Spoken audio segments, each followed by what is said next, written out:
সুপ্রিয় দর্শক, সবাইকে সাদর আমন্ত্রণ জানাচ্ছি বাংলাদেশ টেলিভিশনের মেধাভিত্তিক প্রতিযোগিতামূলক অনুষ্ঠান জাতীয় টেলিভিশন স্কুল এবং কলেজ বিতর্ক প্রতিযোগিতা উপভোগ করবার জন্য।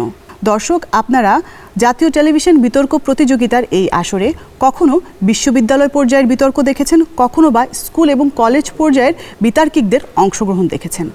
আজ আমরা দেখব স্কুল এবং কলেজ অর্থাৎ নবম থেকে দ্বাদশ শ্রেণীর ছাত্রছাত্রীদের অংশগ্রহণে বিতর্ক প্রতিযোগিতা। আজ প্রতিযোগিতার প্রথম রাউন্ড। আমাদের আজকের প্রতিযোগিতার নির্ধারিত বিষয় প্রযুক্তি খাতের উন্নয়নের মাধ্যমেই দেশের বেকার সমস্যার সমাধান সম্ভব। যে দুটো স্বনামধন্য শিক্ষা প্রতিষ্ঠান আজকের প্রতিযোগিতায় অংশগ্রহণ করছে তারা হলো পক্ষ দল থেকে police line school and college Faridpur, বিপক্ষ দল থেকে ময়মনসিংহ গার্লস ক্যাডেট কলেজ। এই পর্যায়ে আমরা পরিচিত হব পক্ষ দল থেকে আগত বিতার্কিকদের সাথে। হাফসা হোসেন, দশম শ্রেণী, police line school and college Faridpur. Ershad Jahan Oishi, দশম শ্রেণী, police line school and college Faridpur. Mohammad Roni, দশম শ্রেণী, police line school and college Faridpur.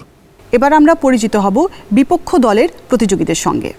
Cadet Sarika Shafika, SSC পরীক্ষার্থী, Mymensingh girls cadet college. Cadet Fatema Zarin Iqbal, একাদশ শ্রেণী, Mymensingh girls cadet college. Cadet Rihin Tazian, একাদশ শ্রেণী, ময়মনসিংহ গার্লস ক্যাডেট কলেজ। এই দুটো দলের বিতার্কিকদের সর্বক্ষণ সহায়তা দানের জন্য তাদের সঙ্গে আছেন দুজন তত্ত্বাবধায়ক শিক্ষক। এখন আমরা তাদের সঙ্গে কথা বলবো। আমি আনিসুর রহমান, সহকারী শিক্ষক, police lines school and college Faridpur.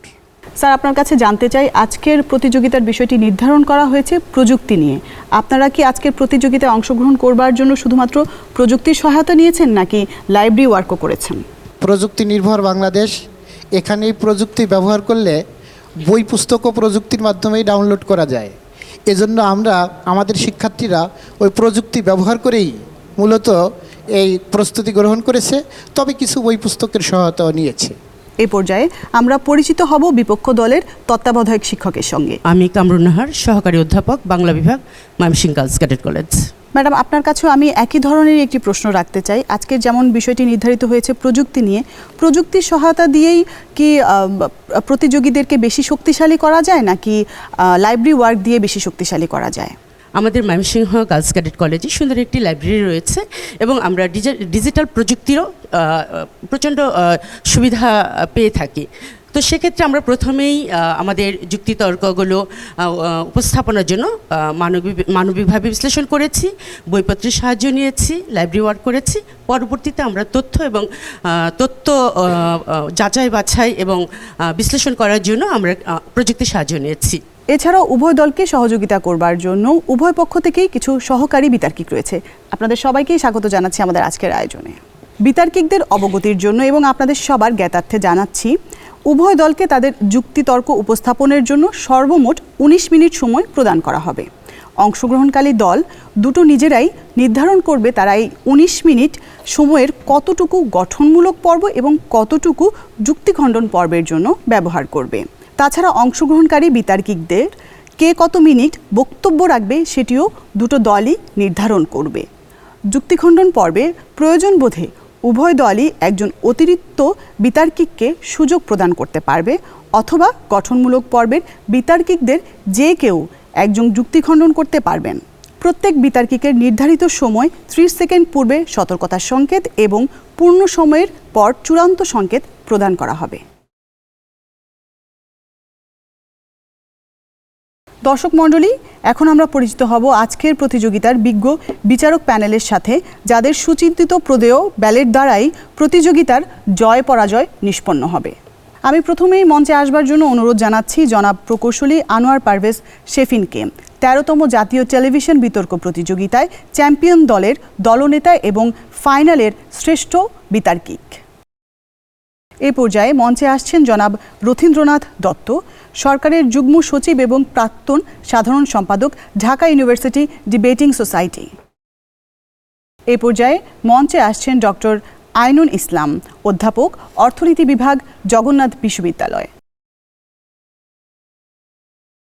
বিজ্ঞ বিচারকবৃন্দ, আজকের বিতার্কিককে তার উপস্থাপনা, উচ্চারণ, ভাষার ব্যবহার, তত্ত্ব ও তথ্য পরিবেশনা, যুক্তির প্রয়োগ ও খণ্ডন এবং তাদের প্রতি বিচারকদের প্রশ্নের সদুত্তরের উপর নির্ভর করে নম্বর প্রদান করবেন। আমি প্রথমেই পক্ষ দলের প্রথম বিতার্কিক হাফসা হোসেনকে তার যুক্তি উপস্থাপনের জন্য অনুরোধ করছি। তার দল থেকে তাকে সময় দেওয়া হয়েছে 5 মিনিট। শূন্য বিকেলে চেনা রাস্তায় বাড়ি ফেরার পথে শিক্ষিত বুকে মাথা বেঁধে রোজ বেকারত্ব কাটে। ধন্যবাদ বিজ্ঞ বিচারক মণ্ডলী, উপস্থিত সুধী এবং প্রতিপক্ষের সকলকে শুভেচ্ছা জানিয়ে শুরু করছি আজকের বিতর্ক। আজকের বিতর্কের বিষয় নির্ধারিত হয়েছে প্রযুক্তি খাতের উন্নয়নের মাধ্যমেই দেশের বেকার সমস্যার সমাধান। অত্যন্ত যুক্তিযুক্ত কারণে আমি এবং আমার দল পক্ষে অবস্থান করছি। বিজ্ঞ বিচারক মণ্ডলী আজকের ব্যাপার যদি বিশ্লেষণ করে তবে যে 4টি শব্দ সংজ্ঞায়নের দাবি রাখে উল্লেখযোগ্য: প্রযুক্তি খাত, উন্নয়নের মাধ্যম, বেকার সমস্যা এবং তার সমাধান। শুরুতেই চলে যাচ্ছি সংজ্ঞায়নে। লক্ষ্য করুন বিজ্ঞ বিচারক মণ্ডলী, প্রযুক্তি বলতে বিজ্ঞানকে কাজে লাগিয়ে যেসব যন্ত্রপাতি আমরা দৈনন্দিন কর্মকাণ্ডে ব্যবহার করে থাকছি। প্রযুক্তি খাত বলতে কী বোঝাচ্ছে? প্রযুক্তি খাত বলতে সকল প্রয়োগযোগ্য কৌশলগত খাতকে বোঝাচ্ছে। উন্নতি, উন্নয়ন হচ্ছে নতুন কোনো কিছুর আবিষ্কার মাধ্যমে, এখানে প্রত্যয় যুগে নতুন কোনো কিছুর আবিষ্কারের অগ্রাধিকারকে আমরা বোঝাচ্ছি। বেকার সমস্যা, এটি একটি সামাজিক ব্যাধি বা সংকট। একজন ব্যক্তি যখন কোনো পেশায় কর্মরত থাকে না তখন সে যে সমস্যার সম্মুখীন হয় সেটাই বেকার সমস্যা। সমস্যার সমাধান বা জানার আগে সমস্যার সমাধান সম্পর্কে আমাদের সমাধান করার আগে জানতে হবে সমস্যার কারণগুলো কী। এখানে উল্লেখযোগ্য কারণের মধ্যে রয়েছে জনসংখ্যা বৃদ্ধি, কৃষি নির্ভরতা, কর্মমুখী শিক্ষার অভাব এবং রয়েছে রাজনৈতিক অস্থিতিশীলতা। সমস্যার সমাধান সম্পর্কে মানবিক গ্রের মতে লক্ষ্য পূরণের দিকে যদি কোনো বাধা বিপত্তি আসে সেগুলোকে অতিক্রম করে লক্ষ্যের দিকে এগিয়ে যাওয়াই হচ্ছে সমস্যার সমাধান। বাংলাদেশের পরিসংখ্যান ব্যুরো ও অন্যান্য উৎস থেকে প্রাপ্ত তথ্য অনুযায়ী বাংলাদেশের মোট বেকার হার মোট জনশক্তির 5%। 16 কোটি মানুষের দেশ অনুযায়ী পরিমাণটা যথেষ্ট বেশি নয় কি? যদি পরিসংখ্যানের দিকে তাকাই তাহলে আমরা দেখব দেশে প্রচ্ছন্ন বেকারের সংখ্যা 1,38,00,000, যার মধ্যে সেবা খাতে রয়েছে 45.3, কৃষিতে রয়েছে 30.6 এবং শিল্পে রয়েছে 24.1 খাত বিয়োজিত। চাকরির দ্বারা এই সমস্যার সমাধান সম্ভব নয়, কারণ আমাদের দেশে সেবা খাতগুলোর চাহিদা সীমিত। বাংলাদেশে সারা বিশ্বে বর্তমানে প্রযুক্তি ব্যবহারকারীর সংখ্যা দিন দিন বেড়েই চলেছে। বর্তমান প্রযুক্তি খাতের উন্নয়নের ফলে দৈনন্দিন কর্মক্ষেত্রে সৃষ্টি হয়েছে এক অভূতপূর্ব সুযোগ। উল্লেখযোগ্য স্বাস্থ্যসেবা, লার্নিং, ফ্রিল্যান্সিং, তারপরে রয়েছে আরও সামাজিক যোগাযোগ সাইটসহ আরও অনেক ক্ষেত্রে ব্যাপক কর্মসংস্থান সৃষ্টি হয়েছে। প্রযুক্তি খাতের এই উন্নয়নের মাধ্যমেই মানুষ হয়ে উঠছে কর্মমুখী, যার ফলে দূর হচ্ছে বেকার সমস্যা। শুরুতেই আমরা চলে যাই শিক্ষার দিকে। কথায় আছে শিক্ষায় জাতির মেরুদণ্ড। একজন শিক্ষিত জাতি পারবে একটি শিক্ষিত সমাজ গড়ে তুলতে। এই প্রযুক্তি খাতের উন্নয়নটা কিভাবে আমাদের শিক্ষিত জীবনে উপকার হচ্ছে এবং বেকারত্বের হারটা দূর করছে লক্ষ্য করুন। আমাদের সমাজে শিক্ষিত বেকারের অভাব নেই, এরা শিক্ষিত কিন্তু চাকরি পাচ্ছে না। এরা চাকরি না পেয়ে কিন্তু বসেও নেই। অনলাইন প্ল্যাটফর্মে বিভিন্ন শিক্ষামূলক পেজের মাধ্যমে তারা তাদের একটি কর্মসংস্থান খুঁজে পেয়েছে। উল্লেখযোগ্য শিক্ষামূলক পেজের মধ্যে রয়েছে 10 মিনিটস স্কুল সহ বন্দি পাঠশালা। সেখানে শিক্ষাদান করছে স্বনামধন্য আইমান সিদ্দিকের মতো মুঞ্জিরিন শহীদও। তারা কিন্তু আমাদের শিক্ষা লাভের মাধ্যমে সাহায্য করছে। তারা মোবাইল ফোন এবং ল্যাপটপ ব্যবহার করে সারা বিশ্বের সকলের কাছে কিন্তু শিক্ষার বার্তা পাঠিয়ে দিচ্ছেন। এক্ষেত্রে যেভাবে প্রযুক্তি খাতের উন্নয়নের মাধ্যমেই দেশের শিক্ষাক্ষেত্রে লাভবান হচ্ছে, ঠিক একইভাবে কিন্তু বেকার সমস্যাটাও সমাধান হচ্ছে। কীভাবে বেকার সমস্যার সমাধান হচ্ছে? তারা কিন্তু একটি কর্মসংস্থান পাচ্ছে, আর কর্মসংস্থান পেলেই কিন্তু বেকার হারটা কমে আসবে, আর কর্মসংস্থান পাওয়া মানে কিন্তু বেকার সমস্যার সমাধান হওয়া। খুব সহজেই national emergency service 999-333 call centre, কৃষি সার্ভিস কল সেন্টার 16123, নারী ও শিশু নির্যাতন অথবা পাচারের ঘটনা প্রতিরোধ সেন্টার 109, এগুলোর সাথে আমরা সকলে খুবই কম বেশি পরিচিত আছি। এগুলো আমাদের কীভাবে সাহায্য করছে? একজন মানুষ যখন বিপদের সম্মুখীন হচ্ছে তখন সে এইসব নাম্বারে কল করার মাধ্যমে তারা প্রশাসনকে খবর দিতে পারছে। প্রশাসনকে খবর দেওয়ার ফলে কী হচ্ছে? সেই ব্যক্তিটি বিপদ থেকে উদ্ধার হচ্ছে।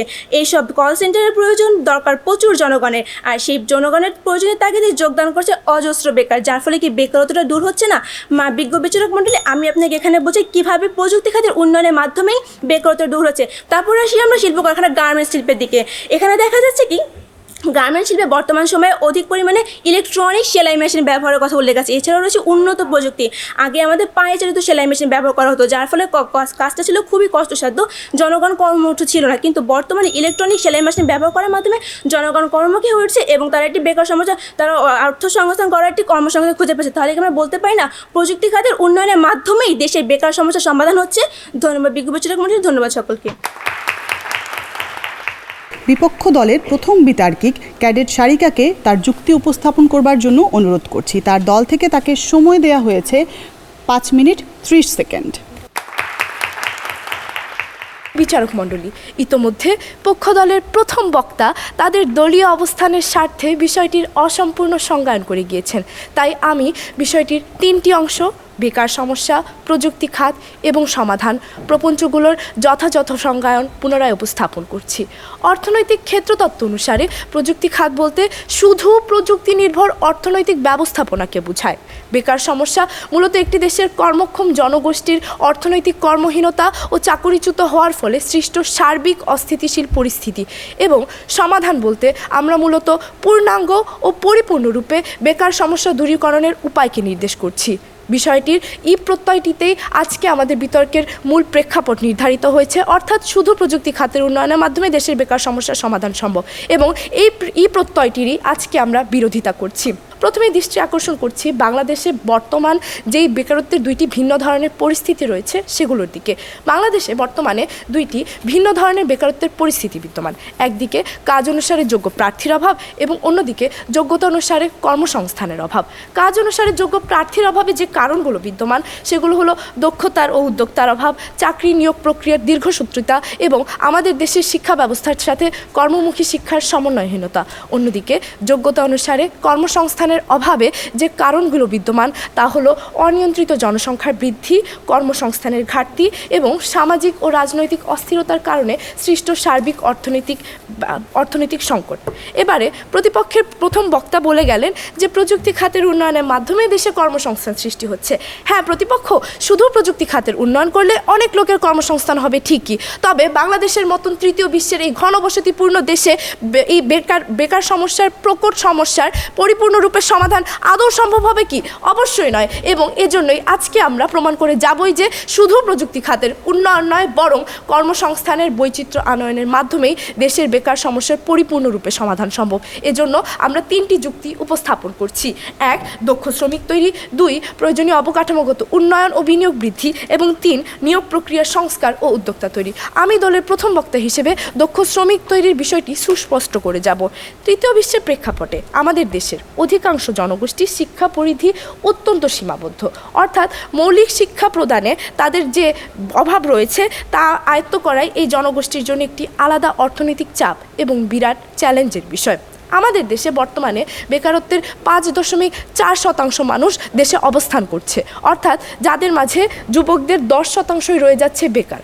অন্যদিকে বাংলাদেশ উন্নয়ন গবেষণা সংস্থা BIDS এর 2022 সালের একটি জরিপ অনুযায়ী আমাদের দেশের 8টি বৃহৎ খাতে যে 80 লাখ দক্ষ শ্রমিকের অভাব রয়েছে, সে অভাব পূরণে আমাদের দেশ থেকে যোগ্য প্রার্থী আমরা আমাদের দিতে পারছি না বলে আমাদের বিদেশি শ্রমিকদের নিয়োগ দিতে হচ্ছে, যাদের সংখ্যা দাঁড়ায় প্রায় 1.5 মিলিয়ন। প্রতিপক্ষ প্রথমেই বলেছিলাম কিভাবে প্রযুক্তি আমাদের কর্মহীন করে তুলছে। কার নির্মাণ শিল্পে জাপানে সম্প্রতি দেখা গিয়েছে সেখানে 10,000 শ্রমিককে চাকরিচ্যুত করে সেখানে 1500 রোবট ব্যবহার করা হচ্ছে। তথ্যসূত্র BBC নিউজ। অর্থাৎ এই রোবটগুলো সেই দেশের দক্ষ শ্রমিকদের জায়গা এবং চাকরি দুটোই কেড়ে নিয়েছে। প্রযুক্তি অবশ্যই লক্ষ লক্ষ চাকরি তৈরি করছে, তবে প্রযুক্তি তার পাশাপাশি কোটি কোটি কর্মসংস্থান ছিনিয়েও নিচ্ছে। বেকারত্বের আগ্রাসনে আমাদের দেশে যেখানে দুবেলা ভাতের জন্যই একটি বিরাট জনগোষ্ঠীকে অপরের দ্বার প্রার্থী হতে হয়, সেখানে প্রযুক্তি খাত কখনোই একমাত্র চালিকা শক্তি হতে পারে না। কেননা বেকার সমস্যার সমাধান একটি সময় সাপেক্ষ ও বিরাট কর্মযোগ্য। তাই প্রযুক্তি খাত কখনোই একমাত্র চালিকা শক্তি নয়, বরং দক্ষ শ্রমিক তৈরি, প্রয়োজনীয় অবকাঠামোগত উন্নয়ন ও বিনিয়োগ বৃদ্ধি এবং নিয়োগ প্রক্রিয়ার সংস্কার ও উদ্যোক্তা তৈরির মাধ্যমে বেকার সমস্যার সমাধান সম্ভব। ধন্যবাদ সবাইকে। এই পর্যায়ে যুক্তি উপস্থাপনের জন্য আসবেন পক্ষ দলের দ্বিতীয় বক্তা এসরাত জাহান ঐশী। তার দল থেকে তাকে সময় দেওয়া হয়েছে 5 মিনিট। শুরুতে একটি প্রশ্নের উত্তর দিচ্ছি। তারা বলে গেলেন যে পরিপূর্ণভাবে বেকার সমস্যা নির্মূলের কথা, কিন্তু আমরা বলছি কোনো কিছুই পরিপূর্ণভাবে নির্মূল করা সম্ভব নয়, কিন্তু তা হ্রাস করা সম্ভব। এরপর তারা বলে গেলেন জাপানে কর্মক্ষেত্র হ্রাসের কথা, কিন্তু এরপরও কিন্তু আমরা দেখতে পাই জাপানে বেকারত্বের হার 2.6, যা তাদের জনসংখ্যার তুলনায় একেবারেই নগণ্য। এবার বলছি রংপুরের প্রত্যন্ত অঞ্চল থেকে বেড়ে ওঠা আবু সাইমের ঘটনা। তিনি একজন সফল ফ্রিল্যান্সার এবং তার পিতার মৃত্যুর পর যখন তার উপর পরিবারের বোঝা এসে পড়ে, তখন সে প্রযুক্তি ব্যবহার করে গড়ে তোলে 2টি ফ্রিল্যান্সিং সেক্টর, যার মাধ্যমে 4500 জন শিক্ষার্থী প্রশিক্ষণ গ্রহণ করেছে এবং তার মধ্যে 2000 তরুণ তরুণী বর্তমানে স্বাবলম্বী। এরপর আমরা আসি আমাদের দেশের দক্ষ শিক্ষার্থীদের বেলায়। আমরা প্রায় শুনতে পাচ্ছি খুলনা বিশ্ববিদ্যালয় সহ অন্যান্য বিশ্ববিদ্যালয়ের শিক্ষার্থীরা গুগল, অ্যামাজনের মতো কোম্পানিতে কাজ করার সুযোগ পাচ্ছে। কিন্তু হ্যাঁ, আমরা মানছি যে ইন্ডিয়া থেকে এর চেয়ে বেশি পাচ্ছে। কেন পাচ্ছে? কারণ সেখানকার প্রযুক্তি আমাদের তুলনায় আরও বেশি উন্নত, যার ফলে তারা আরও বেশি দক্ষতা অর্জন করতে পারছে এবং তারা আরও বেশি করে যোগদান করতে পারছে। প্রযুক্তির মাধ্যমেই কেবল জনগণকে দক্ষ জনশক্তিতে রূপান্তর করা সম্ভব। তারা বলে গেলেন কর্মসংস্থান হ্রাসের কথা। আমরা আবার বলছি, করোনার মতো মহামারীতেও আমরা অনেক তরুণ উদ্যোক্তা পেয়েছি এবং 10 লক্ষ যুবকের কর্মসংস্থান সৃষ্টি হয়েছে। এছাড়া ডিজিটাল বাংলাদেশের মাধ্যমে এছাড়া প্রযুক্তির উন্নয়নের মাধ্যমে কর্মীদের দক্ষতা, জবাবদিহিতা, স্বচ্ছতা যেমন বেড়েছে, তেমন কর্মদক্ষতা বৃদ্ধি এবং বাজার সম্প্রসারণ তৈরি হয়েছে কর্মক্ষেত্র। এছাড়াও হার্ডওয়্যার, সফটওয়্যার থেকে শুরু করে ওয়েবসাইট নির্মাণ, রক্ষণাবেক্ষণ ইত্যাদি এখন দক্ষ কর্মীদের জন্য এক বিরাট কর্মক্ষেত্র। এছাড়া আইটি পার্কের মাধ্যমে 600 বেকার তরুণ তরুণীর কর্মসংস্থান এখন কল সেন্টার, যার বিনিয়োগে রয়েছে 56 জন তরুণ উদ্যোক্তা। এখন আমরা বলছি অন্য দেশের কথা নয়, বলছি আমাদের দেশের যশোরে শেখ হাসিনা টেকনোলজি পার্কের কথা, যেখানে আইসিটি নিয়ে কাজ করা, যেখানে তথ্য প্রযুক্তি উন্নয়ন থাকায় ইন্টারনেট ব্যবস্থা এবং বিদ্যুৎ ব্যবস্থা সরবরাহ থাকায় কর্মসংস্থান একটি আদর্শ কর্মসংস্থানের পরিচিতি লাভ করেছে। প্রযুক্তি নির্ভর এসব হাইটেক পার্ক প্রযুক্তিভিত্তিক শিল্পায়ন বেকার তরুণ তরুণীদের কর্মসংস্থান বিকাশের সুযোগ সৃষ্টি করছে। এগুলো ইপিজেড কোম্পানির মতো প্রযুক্তি নির্ভর ইন্ডাস্ট্রিয়াল এরিয়া তৈরি করছে।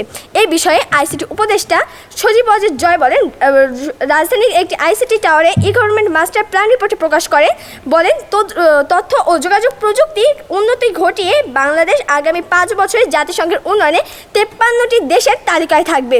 প্রযুক্তি নির্ভর বিশ্ব আজকের চাক্ষুষ বাস্তবতা। প্রযুক্তির যৌক্তিক ব্যবহার ছাড়া বেকারত্বের সমস্যা কি সমাধান করা কিভাবে সম্ভব তা প্রশ্ন রয়ে গেল প্রতিপক্ষের কাছে। যেখানে 2041 সালে স্মার্ট বাংলাদেশই হবে প্রযুক্তি নির্ভর, তারা কি করে প্রযুক্তিকে বাদ দিয়ে বেকার সমস্যা দূর করতে চাচ্ছে তা আমার বোধগম্য নয়। যে শিশু ঘুমিয়ে আছে তাকে জাগানো সম্ভব, কিন্তু যে না ঘুমিয়ে ঘুমানোর ভান করছে তাকে কখনোই জাগানো সম্ভব নয় বিজ্ঞ বিচারক মণ্ডলী। তাই আমরা বলছি, তর্কের খাতিরে তর্ক না করে আমাদের সাথে কণ্ঠ মিলিয়ে বলুন, প্রযুক্তি খাতের উন্নয়ন করুন, বেকার সমস্যা দূর করুন। ধন্যবাদ বিজ্ঞ বিচারক মণ্ডলী, ধন্যবাদ সবাইকে। এ পর্যায়ে বিপক্ষ দলের দ্বিতীয় বিতার্কিক ক্যাডেট ফাতেমা আসবে তার যুক্তি উপস্থাপন করবার জন্য। তাকে তার দল থেকে সময় দেওয়া হয়েছে 5 মিনিট 30 সেকেন্ড। বিজ্ঞ বিচারক মণ্ডলী এবং উপস্থিত সুধী সবাইকে শুভেচ্ছা জানিয়ে আমি বিতর্ক শুরু করছি। বিজ্ঞ প্রতিপক্ষ, লক্ষ্য করুন, বাংলাদেশ একটি জনবহুল দেশ, যে দেশে খুব কম মূল্যে শ্রমিক পাওয়া গেলেও কিন্তু আমাদের দেশের বৈদেশিক বিনিয়োগ কিন্তু খুবই অপ্রতুল। তার একমাত্র কারণ হচ্ছে আমাদের অবকাঠামোগত উন্নয়ন না থাকা। এবং এই অবকাঠামোগত উন্নয়ন কখন থাকে না? যখন আমাদের দেশের রাস্তাঘাট এবং বিভিন্ন ধরনের প্রশিক্ষণ কেন্দ্র খুব ভালোভাবে সুপরিকল্পিতভাবে বাস্তবায়ন না হয়। আমার বিপক্ষ দলের দ্বিতীয় বক্তা বলে গেছেন যে তারা ইপিজেড তৈরির মাধ্যমে কর্মসংস্থান সৃষ্টি করছে। হ্যাঁ, আমরা কখনোই বলছি না যে আপনারা ইপিজেড তৈরি করার মাধ্যমে কর্মসংস্থান সৃষ্টি হচ্ছে না, কিন্তু আপনারা বলছেন যে ইপিজেড তৈরির মাধ্যমে কখনোই বেকার সমস্যার সমাধান সম্ভব হচ্ছে না পরিপূর্ণভাবে। ঠিক দেখুন, আজ যখন বাংলাদেশ সরকার ইতোমধ্যে 100টি ইপিজেড তৈরির প্রকল্প নিয়েছে হাতে, তখন কিন্তু তিনি এই ইপিজেডগুলো কিন্তু কখনোই নগর ভিত্তিক তৈরি করছে না। ঢাকা শহরের বাইরেও কিন্তু ইপিজেড তৈরির প্রকল্প গ্রহণ করেছে, যার ফলে কি হচ্ছে, আমাদের বিকেন্দ্রীকরণ হচ্ছে।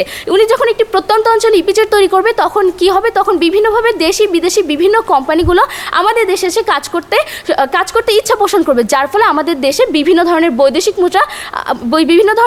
মুদ্রা আনা হবে এবং আমাদের দেশের বিনিয়োগ বাড়বে। এবং এই বিনিয়োগ বাড়ার মাধ্যমে কিন্তু আমরা কর্মসংস্থানের সুযোগ করে দিয়ে আমরা বেকার সমস্যার ব্যাপকভাবে সমাধান করতে পারি।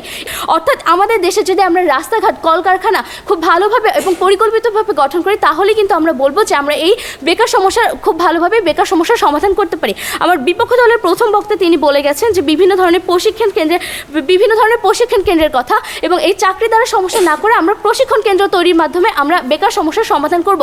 কেননা আমরা কখনোই বলছি না যে প্রত্যন্ত অঞ্চলের রহিম মিয়া, যে অশিক্ষিত রহিম মিয়াটি যে কখনো কম্পিউটার চালাতে জানে না, যে কখনো মোবাইল ফোন চালাতে পারে না, তাকে কিন্তু আপনি কখনোই পারবেন না যে সরাসরি একটি চাকরিতে গ্রহণ করে দিতে।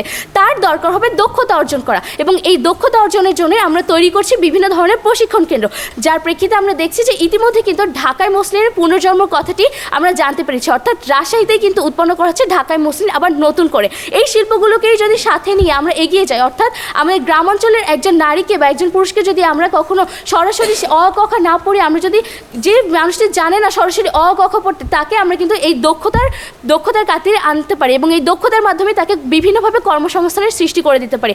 আমার বিপক্ষ দল কিন্তু বারবার বলে গেছেন ফ্রিল্যান্সিংয়ের কথা, 10 মিনিট স্কুলের কথা। আচ্ছা বিপক্ষ দলের বন্ধু, আপনারাই বলুন যে ফ্রিল্যান্সিংয়ে আসলে কী করা হয়? Web design, web development, animation তৈরি সহ ইন্টারনেট ভিত্তিক আরও অনেক কাজ। ঠিক আছে, আমরা মেনে নিলাম ইন্টারনেট ভিত্তিক কাজ করা হয়, কিন্তু আপনারা ভেবেছেন যে ফ্রিল্যান্সিং কিন্তু একটি আউটসোর্সিং, অর্থাৎ এখানে আপনার মালিকের সাথে কর্মচারী সরাসরি কিন্তু কোনো যোগাযোগ হচ্ছে না।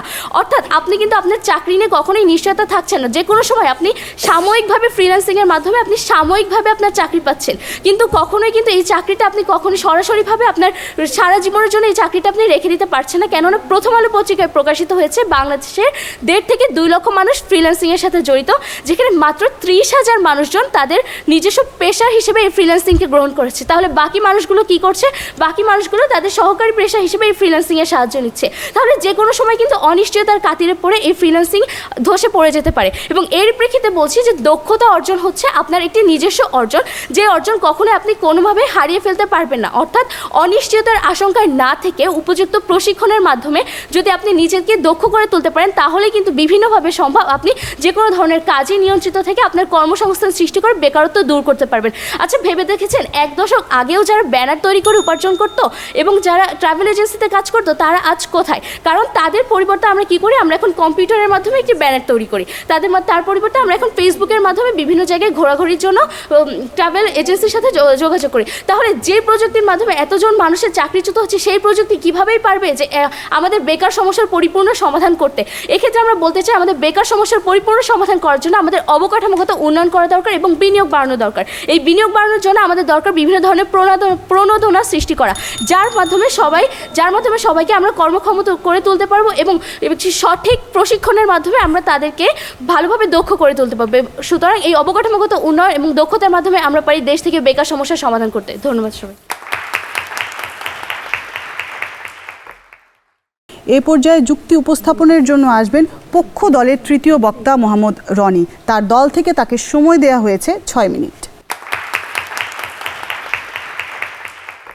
বিচারক মণ্ডলী, যখন আমরা আজকে বিতর্ক করছি, আজকে বিতর্কটা কিন্তু আমরা বর্তমান প্রেক্ষাপটে করছি এবং বর্তমান প্রেক্ষাপট আমরা যে সহজতর যে মাধ্যমটা দেখি সেটি কিন্তু প্রযুক্তি। মাননীয় বিচারক মণ্ডলী, এখন একটি সংগঠনের কথা বলা যাক। সংগঠনের নাম হচ্ছে গার্বেজম্যান। তাদের তৈরি অ্যাপসের মাধ্যমে অফিস, বাসা এবং রেস্টুরেন্টের বর্জ্য বিক্রি করা হচ্ছে বর্তমানে, এবং ইতিমধ্যে তাদের এই সংগঠনের 600 বেকার তাদেরকে করে তুলেছে স্বাবলম্বী। মাননীয় বিচারক মণ্ডলী, আমরা কিন্তু এরকম অনেক উদাহরণ দেখিয়ে দিতে পারছি। এবং আমার দলের প্রথম ও দ্বিতীয় বক্তা অত্যন্ত সুন্দরভাবে তারা শিক্ষিত বেকারদের কিভাবে তারা কর্মসংস্থানের আওতায় আনবে সে বিষয়ে আলোচনা করে গিয়েছেন। এখন আমি অশিক্ষিত বেকাররা কিভাবে তাদের কর্মসংস্থানের আওতায় আনা যাবে, আমি সে বিষয়ে আলোচনা করছি। আমার দলের প্রথম বক্তা আজকে বলে গিয়েছিলেন যে জনসংখ্যা বৃদ্ধির কারণে আজকে বেকার সমস্যা তৈরি হচ্ছে। আসলে জনসংখ্যা বৃদ্ধি একটি মুখ্য কারণ বলা যায় যে বেকার সমস্যা আজকে তৈরির জন্য, কিন্তু জনসংখ্যাকে যদি আমরা জনসম্পদে বা জনশক্তিতে রূপান্তর করতে পারি, তখন কিন্তু এই জনসংখ্যা আমাদের বেকার সমস্যার কারণ না হয়ে দাঁড়িয়ে তখন কিন্তু আমরা অর্থনৈতিকভাবে লাভবান এবং বেকার সমস্যা সমাধানের একটি উপায় হিসেবে দেখতে পারবো। আসলে আমার দেশে বেকার হলো সাধারণত 2 ধরনের, একটি শিক্ষিত বেকার এবং আরেকটি হচ্ছে অশিক্ষিত বেকার। অশিক্ষিত বেকার নিয়ে ইতিমধ্যে আমার দলের প্রথম এবং দ্বিতীয় বক্তা অত্যন্ত সুন্দরভাবে শিক্ষিত বেকারদের কর্মসংস্থান নিয়ে ব্যাখ্যা করে গেলে, এখন অশিক্ষিত বেকার নিয়ে আমি কথা বলছি। কৃষিক্ষেত্রে বর্তমানে সবচেয়ে বেশি অত্যাধুনিক যে মেশিনটি ব্যবহার হচ্ছে সেটি হচ্ছে জাপানের তৈরি কম্বাইন হারভেস্টার মেশিন, এবং এই হারভেস্টার মেশিন অপারেটিংয়ের জন্য 5 জন মানুষের প্রয়োজন হচ্ছে, যেখানে 2 জন মানুষ অপারেটর, 2 জন সহকারী অপারেটর এবং 1 জন মানুষের প্রয়োজন হচ্ছে যেখান থেকে আমরা ফসলটা উত্তোলন করছি ওই ফসলটা ব্যাগ বাদাই করার জন্য। ইতিমধ্যে আমরা এখানে দেখতে পাচ্ছি অলরেডি এখানে 5 জন মানুষের কর্মসংস্থান কিন্তু তৈরি হয়ে গেছে। অশিক্ষিত বেকার যারা রয়েছে তারা কি করতে পারছে, অল্প একটু প্রশিক্ষণ নিয়ে তারা এখন একটা 25,000 টাকা দিয়ে একটা 3D প্রিন্টার মেশিন কিনেও কিন্তু তারা নিজেকে করে তুলতে পারছে স্বাবলম্বী। এমনকি তারা যদি একটা ইনকিউবেটর মেশিন কিনে, ইনকিউবেটর মেশিন অর্থাৎ যার দ্বারা ডিম থেকে বাচ্চা উৎপাদন করা হয় সেটি কিনে এবং ইনকিউবেটর মেশিন কিনেও কিন্তু আজকে তারা স্বাবলম্বী হতে পারছে। এবং আমরা কিন্তু আজকে তথ্য প্রযুক্তির মাধ্যমে শুধু শিক্ষিত এবং অশিক্ষিত বেকারদেরই কর্মসংস্থান তৈরি করতে পারছি না, এমনকি আমরা বর্তমানে যারা পঙ্গু রয়েছে, পঙ্গু মানুষজন, তাদেরও কর্মসংস্থান কীভাবে তৈরি করতে পারছি। মাননীয় বিচারক মণ্ডলী, আজকে আমি মাননীয় প্রধানমন্ত্রী শেখ হাসিনা বলেন আমরা একটি প্রযুক্তি নির্ভর বাংলাদেশ গড়ব, কারণ তার শিক্ষার উন্নয়ন তো করবে, রপ্তানি খাতে রাখবে গুরুত্বপূর্ণ ভূমিকা। বিপক্ষ দলের প্রথম ও দ্বিতীয় বক্তার বক্তব্যে আমাকে অনেকটা দ্বিধায় ফেলেছে। তাদের প্রথম বক্তা সংজ্ঞায়নে বলে গেলেন বেকার বলতে যাদের চাকরি নেই, এবং দ্বিতীয় বক্তা বলেছেন বেকার বলতে চাকরি নয়, কর্মের বৈচিত্র্যতা। এবং দ্বিতীয় বক্তা বিপক্ষ দলের আমাদের বারবার বলছিলেন যে বিপক্ষ দলের বন্ধু, আসলে আমরা আপনাদের পক্ষ দলের বন্ধু। এবং দ্বিতীয় বক্তা বলে গেলেন যে ব্যানার যারা গত 1 দশকে যারা ব্যানার তৈরি করতেন তারা কিন্তু কম্পিউটার ব্যবহার করে আজকে এই প্রযুক্তির মাধ্যমে কিন্তু ব্যানার তৈরি করতে, এখনও কিন্তু প্রযুক্তির মাধ্যমেই এই ব্যানারটা তৈরি করা হচ্ছে। বাংলাদেশে এখন বর্তমান সময় ইউটিউব ব্যবহারকারীর সংখ্যা রয়েছে 29 মিলিয়ন। আমরা কিন্তু দেখছি অনেক কন্টেন্ট ক্রিয়েটর এখন কিন্তু তাদের নিজেদেরকে স্বাবলম্বী করে তুলেছে সামাজিক যোগাযোগ মাধ্যমে, এবং এর সুফল কিন্তু অনেক মানুষ পাচ্ছে। মাননীয় বিচারক মণ্ডলী, বর্তমান প্রেক্ষাপটে আমরা যে আজকে বিতর্ক করছি, এই যে আমরা স্ক্রিপ্টটা রেডি করলাম, সেটাও কিন্তু আমরা প্রযুক্তির সাহায্য নিয়েছি। এমনকি আমার দলের প্রথম বক্তা বলে গিয়েছিলেন যে 10 মিনিট স্কুলের উদাহরণ দিয়ে গেলেন শিক্ষা প্ল্যাটফর্ম হিসেবে। এই 10 মিনিট স্কুল এবং বন্দি পাঠশালায় কেন উদাহরণ দিলেন? এখানে কিন্তু বিশ্ববিদ্যালয়ে হাজার হাজার শিক্ষার্থীরা তারা কিন্তু নিজস্ব শিক্ষাদানের মাধ্যমে এমনকি নিজের দক্ষতাকে প্রকাশ করে এমনকি তারা নিজের বেকারত্ব তো দূর করছেন, এবং সেই ভিডিও এবং কি সেখান থেকে শিক্ষা গ্রহণ করে দেশের আজ হাজার হাজার যুবক, হাজার হাজার মানুষ কিন্তু নিজেদেরকে করে তুলেছে স্বাবলম্বী। অর্থাৎ তারা আজকে ভিডিও ক্রিয়েটিং, স্ক্রিপ্ট রাইটিং, এছাড়াও বিভিন্ন ধরনের ফ্রিল্যান্সিং সাইট যেমন ডিজিটাল মার্কেটার, ওয়েব ডিজাইন, এই ধরনের যে শিক্ষাগুলো দিচ্ছে, এর মাধ্যমে কিন্তু বেকাররা নিজেদেরকে স্বাবলম্বী করার পাশাপাশি নিজেদের উদ্যোক্তা তৈরি করে তার আন্ডারে আরও 20 থেকে 25 জন মানুষকে বেকার থেকে মুক্ত করতে পারছে। এবং আমাদের প্রতিপক্ষ দলের মাননীয় তত্ত্বাবধায়ক শিক্ষক তিনি তার প্রশ্ন উত্তরে বলে গিয়েছিলেন যে সর্বশেষে বলেন যে হ্যাঁ আমরা প্রযুক্তির সাহায্য নিয়েছি। মানে তিনি কিন্তু পুরোপুরি লাইব্রেরিয়ান এবং কি বই পুস্তকের সাহায্য নিয়ে তারা আজকের বিতর্কটা অংশগ্রহণ করতে পারেনি। তারা কিন্তু অবশ্যই প্রযুক্তির সাহায্য নিতে হয়েছে। মানে এমন কোনো বর্তমান প্রেক্ষাপটে এমন কোনো দিক নেই যেখানে প্রযুক্তির ব্যবহার নেই। এমনকি প্রযুক্তির ব্যবহার যত বেশি বাড়ছে তত বেশি কর্মক্ষেত্র তৈরি হচ্ছে, তত বেশি জনবলের প্রয়োজন হচ্ছে। আমরা যদি এখন জনসংখ্যা বৃদ্ধি এবং ঘনবসতি দেশের কথা বলো, আমরা যদি চীনকে দেখি, তারা কিন্তু 142 কোটি জনসংখ্যা নিয়েও 6.1% বেকারত্ব নিয়ে কন্ট্রোল করছে। আমরা যদি তাদের মতো কিছুটা হয়েও একটি খামার থেকে একটি প্রযুক্তিতে আসতে পারতাম কিছুটা হলো, তাহলে কিন্তু আমাদের এই বেকারত্বটা আজকে দূর করা সম্ভব হতো। তাই আজকে আমাদের উত্থাপিত বিষয়টি হচ্ছে যে নির্ধারিত বিষয় প্রযুক্তি খাতের উন্নয়নের মাধ্যমে দেশের বেকার সমস্যার সমাধান সম্ভব। এই বিষয়টি যাতে আজকের এই মঞ্চে গৃহীত হয় তার জোর দাবিয়ে দেয় আমি বিতর্ক শেষ করছি। ধন্যবাদ মাননীয় বিচারক মণ্ডলী এবং ধন্যবাদ সকলকে। এই পর্যায়ে যুক্তি উপস্থাপনের জন্য আসবেন বিপক্ষ দলের তৃতীয় বিতার্কিক ক্যাডেট রিহিন। তার দল থেকে তাকে সময় দেয়া হয়েছে 5 মিনিট 30 সেকেন্ড।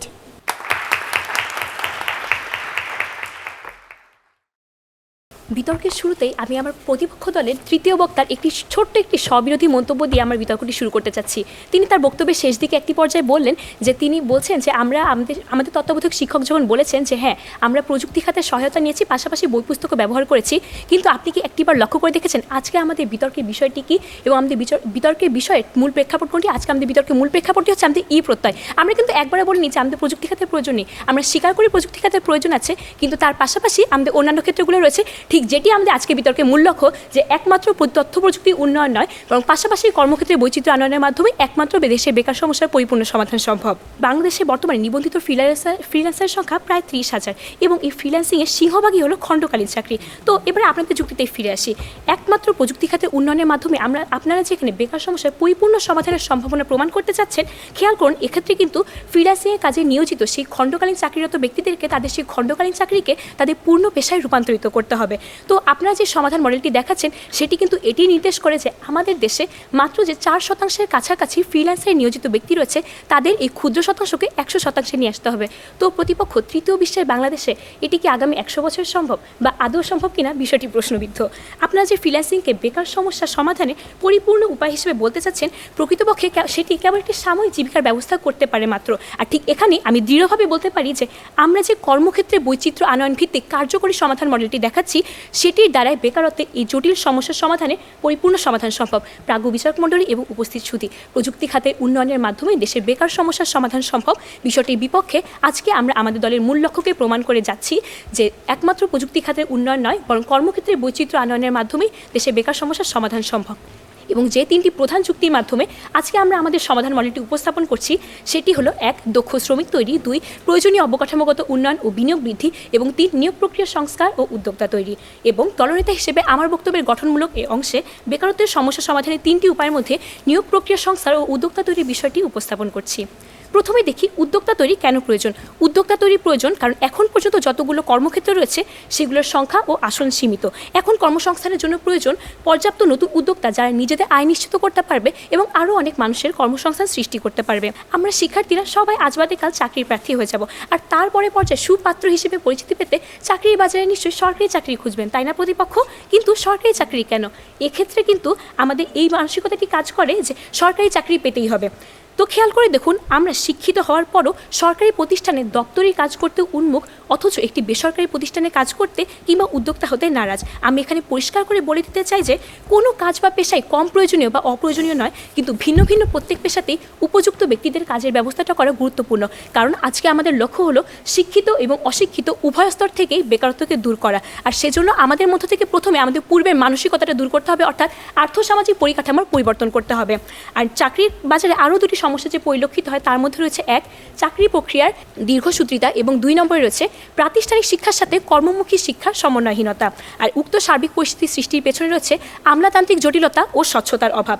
নিয়োগ প্রক্রিয়া সংস্কার ও উদ্যোক্তা তৈরির মাধ্যমে যার এই বেকারত্ব দূর করার মধ্যে যে উপায় দুটি প্রয়োগ করা যায় সেগুলির মধ্যে 1 নম্বর রয়েছে প্রথমে যার যার শিক্ষা ও কার্যক্ষমতা অনুসারে প্রয়োজনীয় আর্থিক প্রণোদনা ও সাহায্যকারী সরঞ্জাম প্রদান করতে হবে, যেমন গরু, ছাগল বা হাঁস মুরগি কিংবা সেলাই মেশিন প্রদান, যাতে করে অন্তত তারা একটি হলেও একটি অর্থনৈতিক কার্যক্রম শুরু করতে পারে।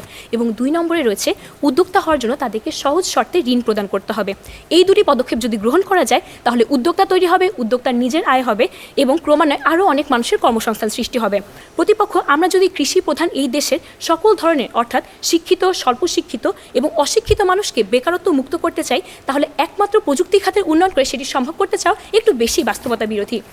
উপস্থিত শুধু জনসংখ্যার দিক দিয়ে পৃথিবীতে 7ম এই বাংলাদেশে প্রায় 1/3 স্নাতকোত্তর জনগোষ্ঠী বেকার এবং 2020 সালে জরিপ অনুযায়ী শহর এলাকায় এই বেকারের সংখ্যা 0.77 মিলিয়নের কাছাকাছি এবং গ্রামীণ জনপদে 1.82 মিলিয়ন প্রায়।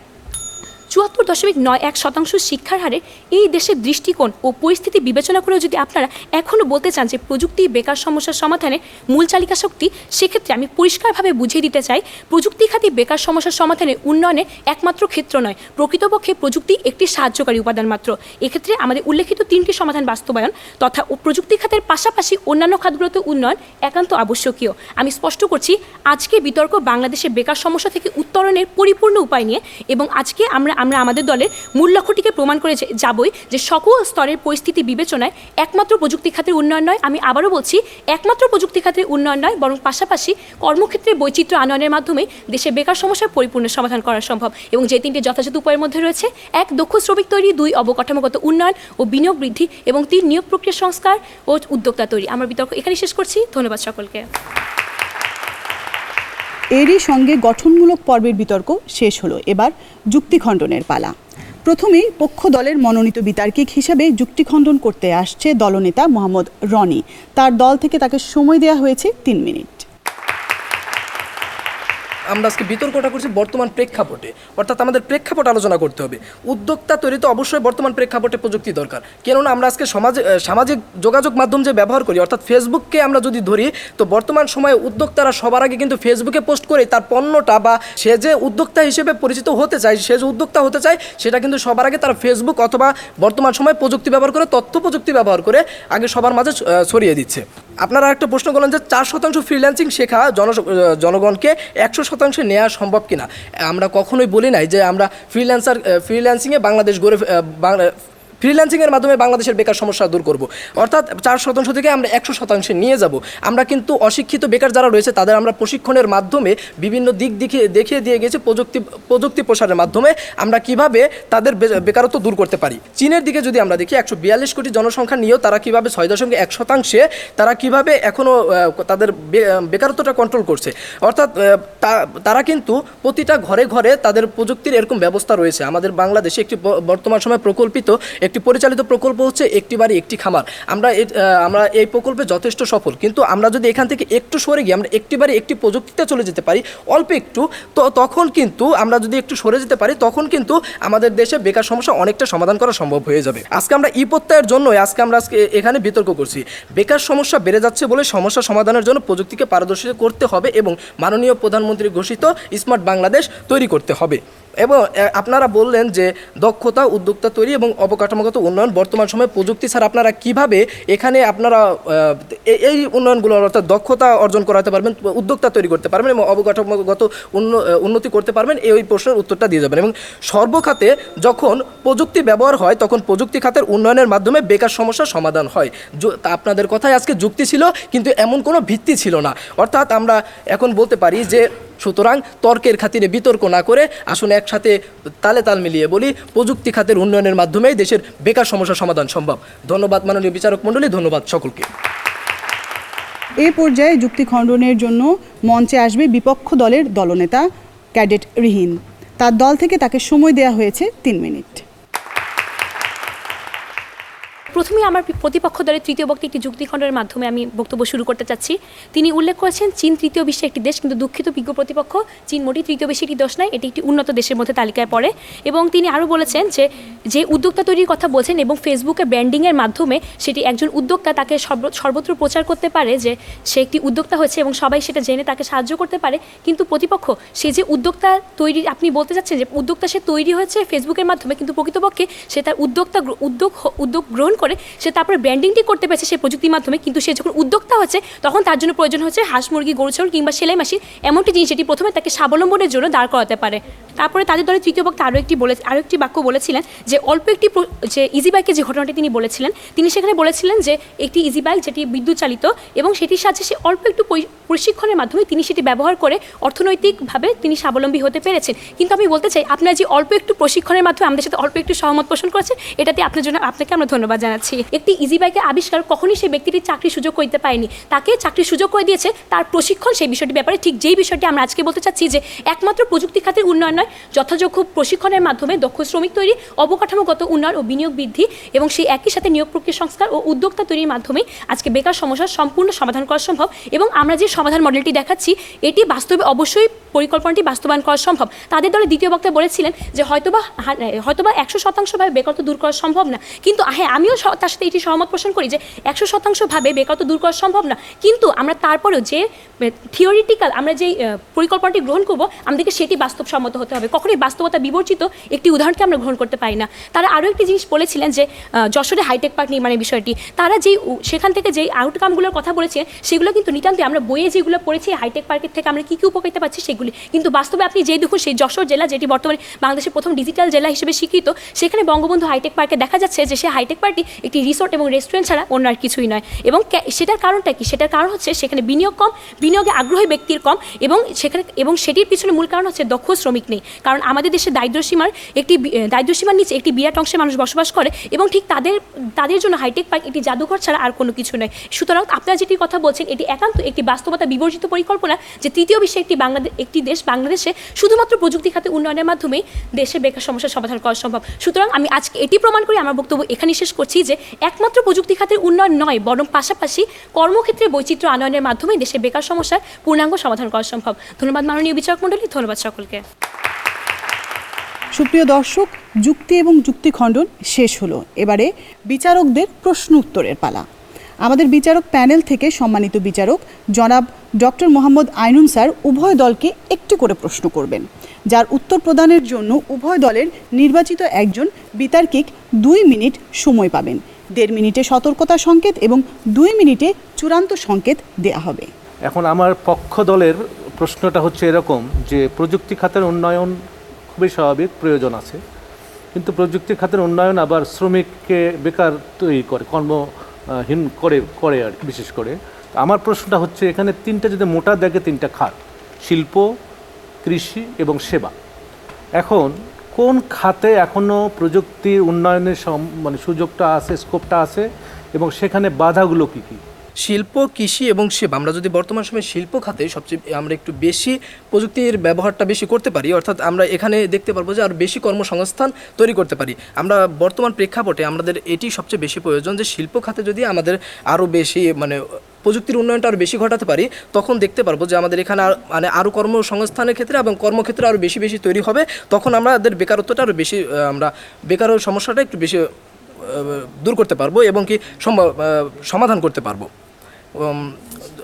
এবং ভারী শিল্প খাত বলতে আমরা বোঝাচ্ছি যে বর্তমান সময়ে যে বিভিন্ন ধরনের জাহাজ তৈরি হচ্ছে, এমনকি আমরা চালকবিহীন জাহাজও তৈরি করছি, অর্থাৎ বাংলাদেশ থেকে যুক্তরাষ্ট্রে যেতে 16 ঘন্টা, যুক্তরাষ্ট্রে ইতিমধ্যে এটি রপ্তানি করা হয়েছে 16 ঘন্টা। এই জাহাজটি চালকবিহীনভাবে চলতে পারবে। আমরা যদি এই শিল্প খাতগুলোতে, ভারী শিল্প খাতগুলোতে আমরা যদি আরও বেশি বিনিয়োগ করতে পারি, এমনকি আমরা যদি প্রযুক্তি খাতের আরও বেশি উন্নয়ন ঘটাতে পারি, তখন আমরা দেখব কি এখানে অধিক জনবলের প্রয়োজন হচ্ছে এবং কি এখানে কর্মসংস্থানের মাধ্যমে বেকার সমস্যার সমাধান করা সম্ভব। ধন্যবাদ মাননীয় বিচারক মণ্ডলী, ধন্যবাদ সকলকে। এবার বিপক্ষ দলকে প্রশ্ন করছি যে তাদের প্রযুক্তি খাতের উন্নতির পাশাপাশি তারা বলেছে যে এটা উন্নতি হলে কর্মহীনতা বাড়বে। জাতিসংঘ কিন্তু বলেছে যে আগামী দশকে প্রায় 5 বিলিয়ন আমাদের কর্মহীন হয়ে পড়বে সারা বিশ্বে আর কি। তথ্যটি যদি তাই হয় তাহলে বাংলাদেশের জন্য একটা প্রেসক্রিপশন আসছে যে কর্মক্ষেত্রে বৈচিত্র্য আনতে হবে। সেখানে কৃষি, শিল্প এবং সেবা খাত কোন ক্ষেত্রে কর্মের বৈচিত্র্য আনা যেতে পারে? ধন্যবাদ প্রাজ্ঞ বিচারক মণ্ডলী আমাকে প্রশ্ন উত্তরের পর্বে সুযোগ করে দেওয়ার জন্য। আজকে আমাদেরকে প্রশ্ন করা হয়েছিল যে প্রযুক্তি খাতে উন্নয়নের পাশাপাশি কখন কর্মহীনতা বাড়বে, এজন্য কর্মক্ষেত্রে বৈচিত্র্য আনয়নের জন্য প্রথমত কোন খাতটি আমাদের সবচেয়ে বেশি গুরুত্বপূর্ণ কর্মক্ষেত্রে বৈচিত্র্য আনয়নের জন্য। তো সেক্ষেত্রে আমি বলবো যে যেহেতু আমাদের দেশ একটি কৃষি নির্ভর দেশ, সেজন্য আমাদের সবচেয়ে বেশি প্রয়োজন হচ্ছে এখন বর্তমানে আমাদের শিল্প খাতের ক্ষেত্রে আমাদের বৈচিত্র্য আনা। কারণ হচ্ছে আমরা শিল্পক্ষেত্রে যদি দেখতে পাই, আমরা আজকে আমাদের মূল বিতর্কের যে 3টি ধারাকে গ্রহণ করেছিলাম, যে মূল 3টি যুক্তি, যে দক্ষ শ্রমিক তৈরি, অবকাঠামোগত উন্নয়ন ও বিনিয়োগ বৃদ্ধি এবং উদ্যোক্তা তৈরি, তাহলে এই তিনটি যুক্তি আমাদের সবচেয়ে বেশি আমরা প্রয়োগ করতে পারি শিল্প খাতে যদি আমরা কর্মক্ষেত্রে বৈচিত্র্য আনয়ন করতে চাই। তাহলে এর মাধ্যমে বিকেন্দ্রীকরণ সম্ভব হবে, নগরায়ণ সম্ভব হবে এবং যেই কর্মক্ষেত্রগুলো আমাদের শুধু রাজধানীতে রয়েছে এবং যার কারণে মানুষ রাজধানীতে আসছে কিন্তু বেকারত্বের জন্য ভাসমান মানুষ হিসেবে ঘুরে বেড়াচ্ছে, তারা অবশ্যই বিকেন্দ্রীকরণ হলে তারা তাদের নিজ নিজ এলাকায় তারা কর্মসংস্থানের ব্যবস্থা সৃষ্টি করতে পারবে। এবং আমি শিল্প খাতকে এখানে বিশেষভাবে গুরুত্ব দিয়ে বলতে চাচ্ছি এই কারণ সাম্প্রতিক একটি তথ্য অনুযায়ী 2041 সালের মধ্যে বাংলাদেশে শিল্প বিপ্লব ঘটবে এবং ধরে নেওয়া হয়েছে যেহেতু 2050 সালের মধ্যে সামগ্রিকভাবে বিশ্বব্যাপী আর্টিফিশিয়াল ইন্টেলিজেন্স ইন্ডাস্ট্রির সবচেয়ে বেশি প্রভাব দেখা দিবে, তখন হয়তো বা এই আর্টিফিশিয়াল ইন্টেলিজেন্স ভিত্তিক ব্যবস্থার কারণে তখন পৃথিবীতে মানুষের চাকরিচ্যুত হয়ে যাবে অনেক বেশি এবং যার প্রভাব তৃতীয় বিশ্বের দেশ বাংলাদেশেও বেশি বই কি কম পড়বে না। এবং সেখানে আমরা দেখতে পারি যে যেহেতু শিল্প বিপ্লব ঘটবে এবং সেজন্য আমাদের শিল্প খাতে সবচেয়ে বেশি জোর প্রদান করতে হবে এই কারণে যাতে করে তখন মানুষের মধ্যে বেকারত্বটা দেখা না দেয়। এবং সেটি কথা বিবেচনা করেই কিন্তু অর্থাৎ এই 2041 সালে যে শিল্প বিপ্লবে মানুষ চাকরিচ্যুত হয়ে যাবে সেটির কথা বিবেচনা করে আমাদের বর্তমান শিক্ষা ব্যবস্থাকে পরিবর্তন করা হয়েছে, অর্থাৎ নতুন কারিকুলামকে পরিচিত করানো হয়েছে মানুষের মাধ্যমে, যেন তারা এখানে বিজ্ঞান, মানবিক কিংবা ব্যবসায় শিক্ষা এই বিভাগগুলো আলাদা করে দেওয়া হয়নি, একসাথে দেওয়া হয়েছে, যেন তারা এখান থেকে সব ধরনের শিক্ষা গ্রহণ করে কোনো একটি কারিগরি ক্ষেত্রে তারা তাদের সেই শিক্ষাকে প্রয়োগ করে কোনো একটা অর্থনৈতিক কার্যক্রমের সঙ্গে যুক্ত হয়ে তারা তাদের জীবিকা নির্বাহ করে আয় করতে পারে এবং বেকারত্ব সমস্যার সমাধান করতে পারে। অর্থাৎ প্রযুক্তি খাতের উন্নতির পাশাপাশি যখন কর্মহীনতা বাড়বে 2041 সাল থেকে এবং খুবই অল্প সময়ের মধ্যে এটি ঘটতে চলেছে, তখনই আমাদের কর্মক্ষেত্রে বৈচিত্র্য আনতে হবে এই কারণে যদি আমরা দূরদর্শী এবং সাময়িক দুটো সমস্যায় লাঘব করতে চাই। সুতরাং আমি আবারও বলছি কর্মক্ষেত্রে বৈচিত্র্য আনয়নের মাধ্যমে দেশে বেকার সমস্যার সমাধান সম্ভব এবং একটু বিশেষভাবে প্রয়োজন হবে এক্ষেত্রে শিল্প খাতে উন্নয়নের। এই বলে আমি বিতর্ক এখানে শেষ করছি। ধন্যবাদ সকলকে। দর্শক, এরই সাথে সার্বিক যুক্তিতর্ক শেষ হলো। কিছুক্ষণের মধ্যেই বিতর্কের ফলাফল শেষ হবে। মধ্যবর্তী এই সময়টিতে এখন বিতার্কিকদের উদ্দেশ্যে কিছু বলবেন প্রকৌশলী আনোয়ার পারভেজ শেফিন। পক্ষ দল এবং বিপক্ষ দল উভয় দলের বিতার্কিকরাই চমৎকার এবং অত্যন্ত প্রাণবন্ত একটি বক্তব্য আমাদেরকে উপহার দিয়েছে। পক্ষ দল তাদের যে মূল যুক্তি, তারা বলেছে যে বাংলাদেশ একটি ছোট্ট দেশ, অনেক বেশি জনসংখ্যার দেশ। এই দেশে একমাত্র এবং শুধুমাত্র প্রযুক্তির খাতের যে উন্নয়ন, এর মাধ্যমেই বেকার সমস্যার সমাধান সম্ভব। যদিও তারা শুধুমাত্র বা কেবলমাত্র বলেনি, কিন্তু আজকের এই বিষয়বস্তুর মধ্যে এই প্রত্যয় যুক্ত করে সেরকমটি বলা হয়েছে। বিপক্ষ দল তাদের বক্তব্য ছিল যে তারাও মেনে নিতে রাজি আছে যে প্রযুক্তি খাতের উন্নয়নের মাধ্যমে আমাদের বেকার সমস্যা দূর করা সম্ভব, কিন্তু তাদের প্রশ্ন হচ্ছে যে এই প্রত্যয়টি নিয়ে কেবলমাত্র প্রযুক্তি খাতের উন্নয়নের মাধ্যমেই যে সম্ভব এটি তারা স্বীকার করে না। তারা বলছে কর্মসংস্থানের বৈচিত্র্য আনতে হবে, দক্ষ শ্রমিক তৈরি করতে হবে, প্রয়োজনীয় অবকাঠামোগত উন্নয়ন করতে হবে, বিনিয়োগ বৃদ্ধি করতে হবে। তারা কর্মদক্ষতা এবং উৎসাহ বাড়ানোর জন্য প্রণোদনা দেওয়ার কথা বলেছে। যখন বিপক্ষ দল প্রশিক্ষণ, কর্মসংস্থান এর বৈচিত্র্য আনয়ন, অবকাঠামো উন্নয়নের কথাগুলো বলেছে, তখন পক্ষ দল থেকে তারা যুক্তি উপস্থাপন করেছে যে এইগুলো করতে গেলেও তো প্রযুক্তির উন্নয়ন দরকার। বিতর্ক একটি চলমান প্রক্রিয়া, বিতর্ক চলছে, বিতর্ক চলবে। তবে আমরাও সামগ্রিকভাবে এরকম একটি উপসংহারে আসতে পারি যে বিজ্ঞান এবং প্রযুক্তির এই যুগে প্রযুক্তি খাতের উন্নয়নের অবশ্যই দরকার, কিন্তু তার পাশাপাশি রাজনৈতিক নেতৃত্বে দূরদর্শিতা, দেশপ্রেম, সুশাসন দরকার প্রযুক্তি খাতকে যথাযথভাবে কাজে লাগিয়ে বেকার সমস্যার সমাধান এবং দেশের উন্নয়ন করবার জন্যে। তো আজকের এই বিতর্ক প্রতিযোগিতায় যারা বিচারক আছেন তাদের রায়ে একদল বিজয়ী হবে, আরেক দল বিজিত হবে। এটি যে কোনো প্রতিযোগিতার একটি স্বাভাবিক নিয়ম, জয় পরাজয় থাকবেই। আমরা প্রত্যাশা করব আজকে দুই দল যারা জয়ী হবে এবং যারা বিজিত হবে, উভয় দলের বিতার্কিকরাই আগামী দিনে আরও তুখর বিতার্কিক হিসেবে গড়ে উঠবে। সুপ্রিয় দর্শক, এবারে আমাদের অনুষ্ঠানের সবচেয়ে কাঙ্ক্ষিত এবং গুরুত্বপূর্ণ মুহূর্ত তথা বিতর্কের ফলাফল ঘোষণার পালা। আপনারা দেখতে পাচ্ছেন যে একটি কাচের জার রয়েছে, সেখানে আমাদের সম্মানিত বিচারকবৃন্দ তাদের নম্বরপত্রগুলো প্রদান করেছেন। আমি সেই নম্বরপত্রগুলো সংগ্রহ করব এবং আজকের ফলাফল ঘোষণা করব।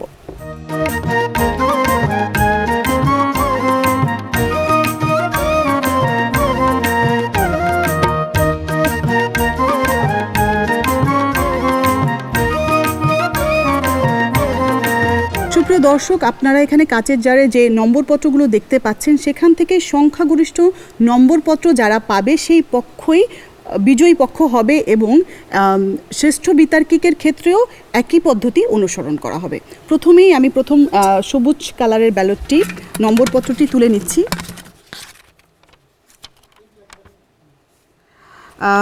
প্রথমেই রয়েছে যে নামটি ময়মনসিংহ গার্লস ক্যাডেট কলেজ। দ্বিতীয় নম্বরপত্র ময়মনসিংহ গার্লস ক্যাডেট কলেজ। দর্শক, আপনারা দেখতেই পাচ্ছেন 2-0 নম্বরপত্রে ময়মনসিংহ গার্লস ক্যাডেট কলেজ এগিয়ে আছে। নিয়ম অনুযায়ী আমি তৃতীয় নম্বরপত্রটি দেখব এবং আমাদের বিজয়ী আজকে কোন দল সেটা আমরা জানতে পারব।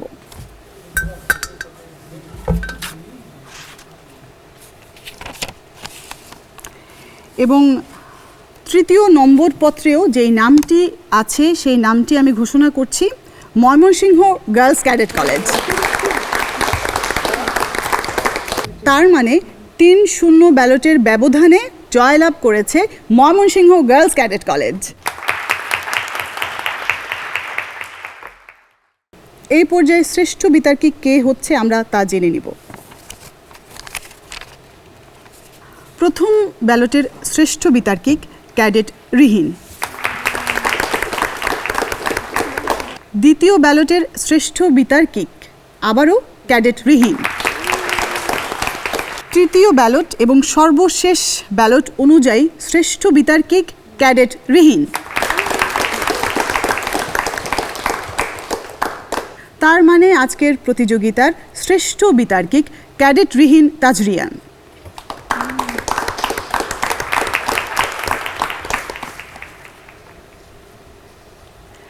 সুপ্রিয় দর্শক, বাংলাদেশ টেলিভিশনের জাতীয় বিতর্ক প্রতিযোগিতার আজকের আয়োজন এখানেই শেষ করছি। সবাই ভালো থাকবেন, সুস্থ থাকবেন এবং বাংলাদেশ টেলিভিশনের সঙ্গেই থাকবেন।